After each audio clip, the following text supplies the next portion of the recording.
Hi, I'm Brad Power, and I'm the host of the Linnea Olson Hackathon, and Linnea's here. Huzzah! So, what's the story, Linnea? How are you feeling? I'm feeling okay. It's interesting. I started back on the TNO 155 last week and very anxious that I would end up with another major pleural effusion, which I haven't. And also, I feel like my energy went up a little and that my breathing improved slightly. So, I'm hoping that it's been keeping things stable at least.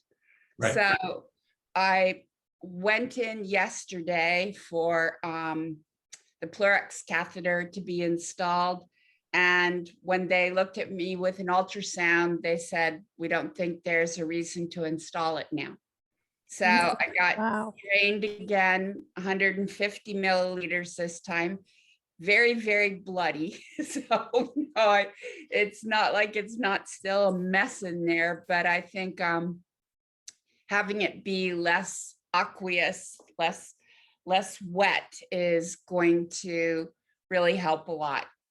And then per the other trial, it had been delayed another week. And then because of manufacturing and labeling. And then I have a friend, Rob Denson, who is friends with people in Senator Markey's office. And he got them involved, had them contact TPX. And in the end, I don't know if it was Markey's office or my oncologist or what, but the delays finally stopped. I'm starting washout today of the TN 155, and I'll take my last dose of lorlatinib on Sunday and start the new trial next Thursday. So I can say with some confidence, I'm gonna make it. Wow, congratulations. That's awesome. This kind of trial delay for what are purely administrative kinds of things is more common and more heartbreaking than ever should be. And it's, I work with a group called SWOG, which puts on clinical trials, a network of doctors. And I don't think they understand this at all. So it's a story I might use as an example of, Well, and Gail, if you do, I knew a young man named Alan Lee who was EGFR positive rather than ALK. And there was one drug coming out that maybe was going to offer him a chance. And Alan was in his early 30s. He had a toddler. He had a brand new baby. He died 3 weeks before that drug came out. And, we were all contacting the company, pushing them, because as some of you know, sometimes when these drugs work, they work quickly. So even though it sounds like it's last ditch, it could turn things around. Mm-hmm. I think that's a really good point, Linnea. People don't appreciate that about these targeted therapies in particular. There's like deep responses very rapidly. Usually on the first, scan. So that's a really good point. Linnea, can I ask just a point of clarification? You're referring to a trial with the TP drug, or is it just a single patient that you're? Well, it's, I use that word loosely, but no, I'm getting it through compassionate use. Yes. But they will also be opening a trial, but it's a trial that I would still be precluded from. And as I recall, Jesslyn can control the dosing this way, which is a concern you had. Yeah, well, even in the trial, because it would have been dose escalation, I would have been allowed to go up in dose. So this will stay very much the same. but she could control other parameters, to make sure, for instance, that I was admitted. So that part is really, really nice.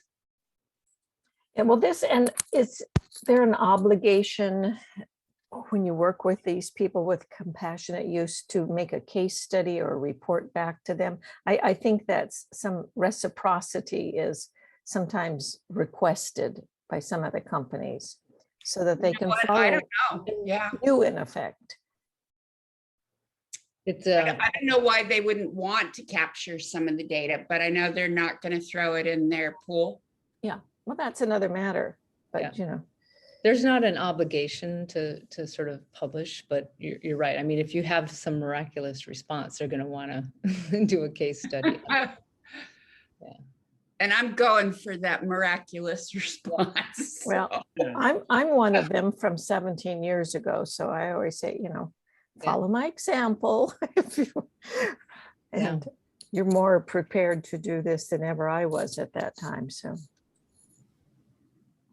I think this is pretty exceptional though, Linnea, because I know the timing is frustrating, but I don't think they were ready for clinical trials yet. So normally people who get compassionate use, this may already be in clinical trials and they've already got the manufacturing up and running. I think they actually move pretty quickly from my pharma knowledge perspective. They're basically giving you compassionate use before they've launched trials. It sounds like to me. It's pretty unprecedented. Yeah. Yeah, it's is it a phase 2 trial that is, or a phase 1 at this point? Phase 1. Phase 1. You know what's been interesting about this, though, is unlike any trial I've ever seen, the mechanics of prior to a trial, there's been this dialogue going on, not only with my oncologist, but with the clinical trial group at ALK Positive. Colin Barton is the head of that group, and he very persuasively and articulately pushed back against the preclusions. And I think I might have told you that months ago, we had an email going back and forth where I didn't know TPX was copied on it.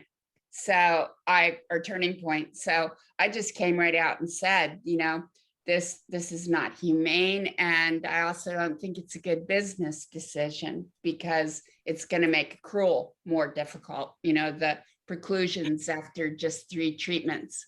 And so I slipped up, but who knows, maybe it did some good.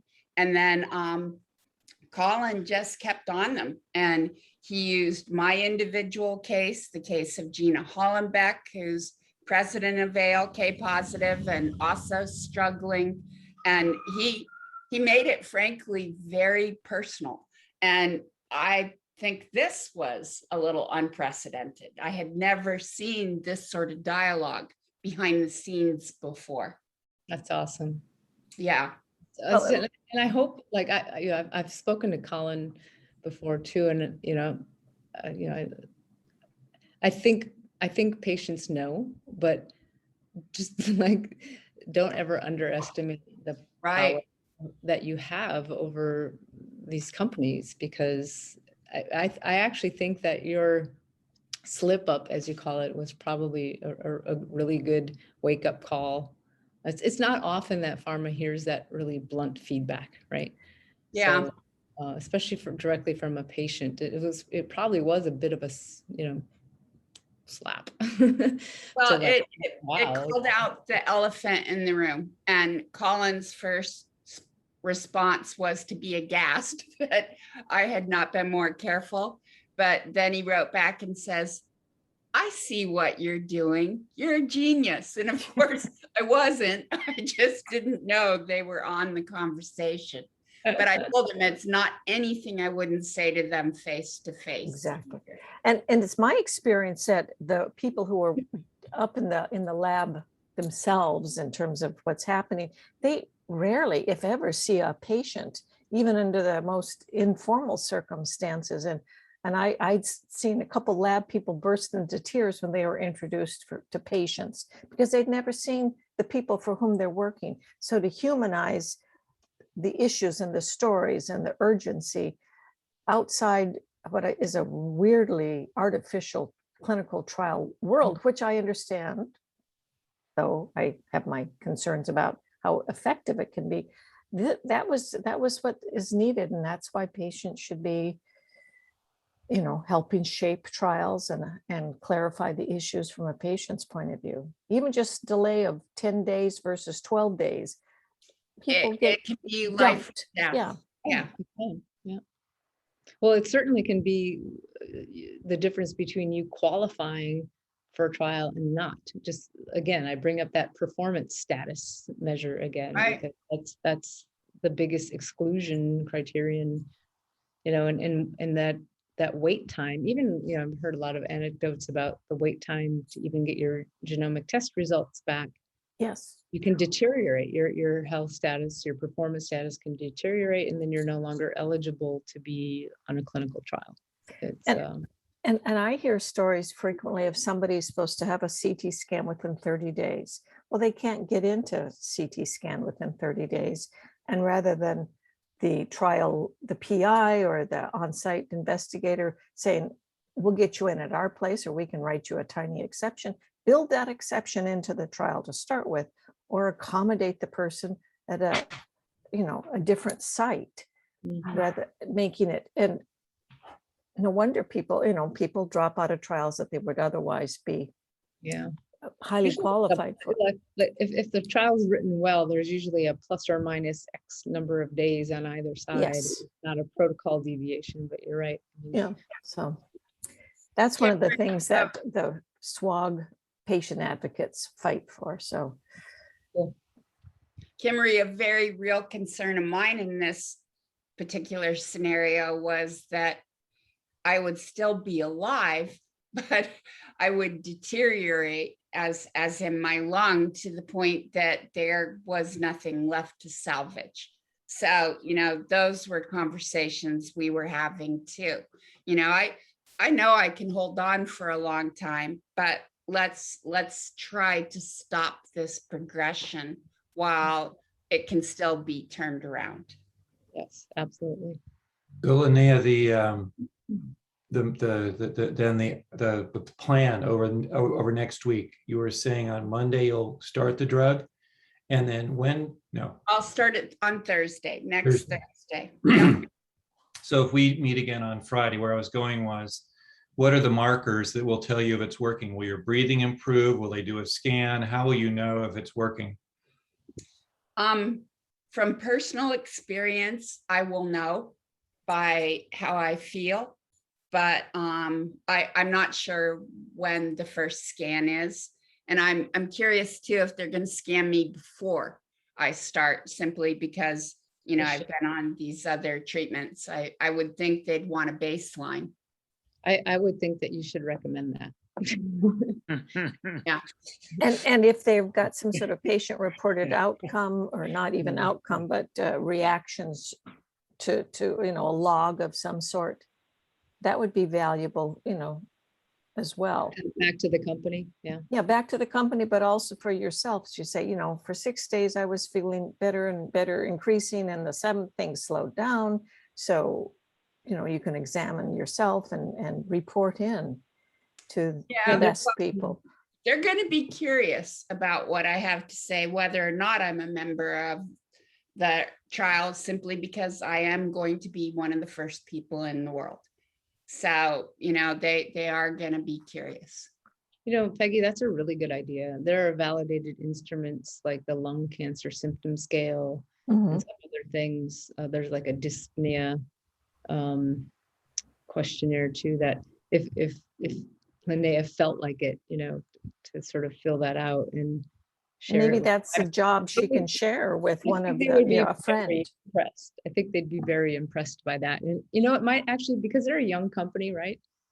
It might really help build like what ALK Positive has been doing with them. Like you said, Colin, you guys are educating them and bringing them along as a company that could really like establish itself as being one that's very patient-centric. And it is a great idea, to kind of create my own patient-reported outcome because I've never liked the ones that we are given. It's a great idea. Well, And and think of it, maybe give those to patients. I would suggest if you were a mom of a little one who had lung problems and getting some new, you would be tracking and monitoring and keeping a notepad by the crib side. Well, you're the baby here. And then you get to write your log and say, what happened? You slept well, you didn't, you couldn't eat, you were in all the things that you would monitor. Linnea, I love it. if you're open to it, Linnea, I can float you a couple of surveys. The reason I'm kind of slightly advocating towards using some validated instruments that they're already used to is that the FDA acknowledges their validation. Yeah, I think that's smart too. Yeah. And if it actually could lead to them having a label claim, for example, like improved dyspnea or something like that. I think they would dig that. So I'll take that up and I'll send you. Are you thinking of a patient foundation maybe as a vehicle though, Kimmery? Like, because I know Bonnie Adario a little bit and her foundation, but I'm thinking of simply just a questionnaire that for turning point though, to help the pharma company. Oh, But a validated system that's accepted at the FDA is what I think Kimmery's talking about. That's what I'm reading. So when they do get their programs up and running, their clinical trial programs, by the time they're in phase 2 or 3, they will likely be including a patient-reported outcome questionnaire in their studies. So the common ones that are used are there's a European one called the EORTC QC3 or QC30. There's lung cancer symptom scale, and there was a dyspnea scale that I myself was trying to validate with Amy Abernathy once upon a time. I don't know whatever became of that. Yeah, she's at Grail now. Not Grail, at Verily. Google. Verily. Amy Abernathy is? I thought she was at Flatiron some years ago. No, she was number 2 at FDA until about a month or 2 ago. Oh, then I've got names. She was actually considered as a candidate to replace Scott Gottlieb, but she's now she hid for a little while, but she joined Verily, Google subsidiary Verily, which she's very tight. I've been on a bunch of panels with her. She's from Duke originally, med school, and so she's tight with that previous FDA guy. What's his name? Robert Cardiff. Rob Califf, yeah. So he went to Verily probably 2 or 3 years ago. So I wasn't surprised that she landed. I don't know if you know, Jeff, but Kimmery was there. Oh, were you really? I didn't know that. Yeah. So you know way better than I do. And I go way back with Amy. I'm the one who I'm the person who first put a patient-reported questionnaire in her hands. Good. In the form Were you at Duke then? Were you at Duke at the time? No, I was at Pfizer, and I funded a lot of her research through Rob's Institute. Yeah. Well, I would like Coda Healthcare did a lot of work with her too on the real world endpoints also. So I know a lot of the Coda people. Yeah. This is just throwing this out here because we're talking about Linnea's need to report what's happening, not as an outcome, but as in process. And so I wonder if there is any instrument or approach that is used elsewhere where a patient is reporting on a daily basis, simply a log, which leads to an outcome, or perhaps in the long run might be predictive of an outcome sooner or later, or whatever it would be. Because I see too many times people refer to the outcomes and it's only what the patient said at the end of the day or end of the 3 months versus the ongoing issues that the patient is dealing with. I was a patient advisor to a group out of Mayo and I forget another research institution, and they were putting physical mobility devices on patients as another measure of quality of life. Mm-hmm. Yeah. So it's moving in that direction, Peggy, to sort of continuous monitoring and having some not just patient reported, but device reported. Yeah. No, that's the big trend now. So if you have a Fitbit or a Apple Watch, Linnea. That's information they would love to. I mean, because this is what I was proposing. I actually proposed that Verily do this. They have this thing called a study watch. And I'm Yeah. like, can you please make Yeah. an objective measure of performance status? Because this up and about 50% of the time ECOG cutoff is so damn subjective. And we're in an era where we could objectively measure your sleep time and your active time. That Yes. should be performance status. And bathroom times and all the above. There's a company in Seattle called Sage Bionetworks. You know them, they work in this space. Steve Friend is their CEO. Let me bring this back to Linnea and the hackathon selfishly. Please. What do you need? What can we do to help? Like like in one sense, every week there's kind of another pivot or something happens and we try to respond to that.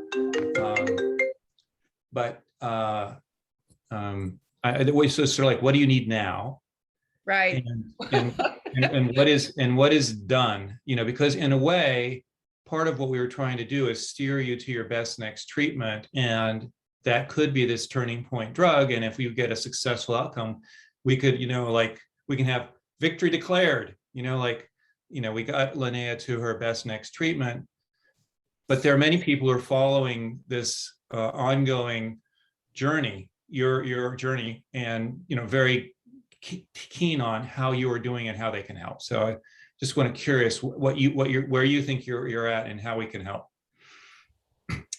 I think right now, and I've been saying this for a while, but it continues to move a little further back, that the next couple of weeks are critical, again, just to see how and if I respond.